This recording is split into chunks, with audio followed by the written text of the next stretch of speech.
Welcome to my little recording corner for Truth Tuesday.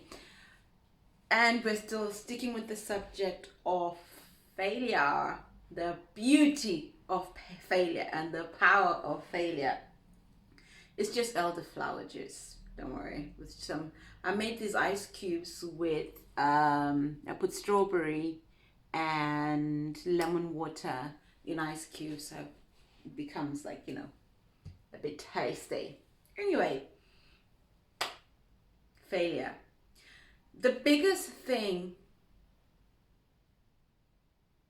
in how we perceive failure is because we don't define it. Those are the things that kind of defeat us in life most of the time, when we don't define some of the terms that we use, when we don't define what they really actually mean to us. Because if you really look at failure in the context of society, it actually means just not meeting someone else's expectations or a measure of something that you thought that you would have achieved. So that's always pitting you against someone else. That's always giving you a measure that's comparable to someone else. That's how we define failure. But technically, when you really look at the word fail itself, obviously had to look dictionary, preferably Oxford, but hey. So I had to look at the word. It's a verb, so it's an action word. It's something that you do. So to fail, kind of use the first, be unsuccessful in achieving one's goal. Be unsuccessful. Unable to meet the standards set by. So all of these are relating to something that's already set, a standard that's already set. And most of the time, we say we've failed because we've actually set the standard against someone else, rather than remembering that your only competition is you. So the only standard that you need to set and compete against is your standard of where you want to go and what you want to be. So in redefining failure, it allows you then to fail forward, as it were. To fail so that your better, unique self can learn more from this current lesson. I honestly look at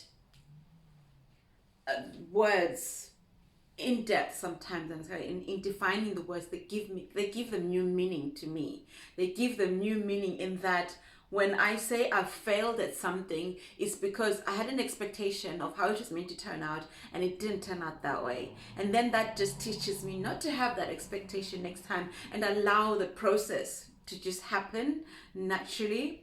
So in looking at failure as just a word and a term, I always now have to remind myself not to look at other people to gauge my failure, because that is where we get it wrong. So I always say you cannot compare someone who is to something, that two things that don't look alike, that don't sound alike, that they haven't had the same history, that don't have the same story. So in the basic sense that we are all unique, which means then we cannot compare, which means your failure cannot be someone else's failure.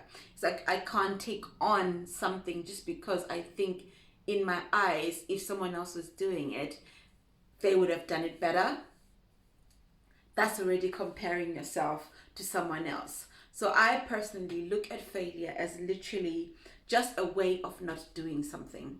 And then it gives me a solution on how to do the said thing. So this is what I take from the power of failing. It gives you the ability to resolve a solution, to resolve a problem. Like how Thomas Edison, is it Thomas Edison, the light guy? I think it is. He's like, the amount of times that people, oh my God, okay. Whoa,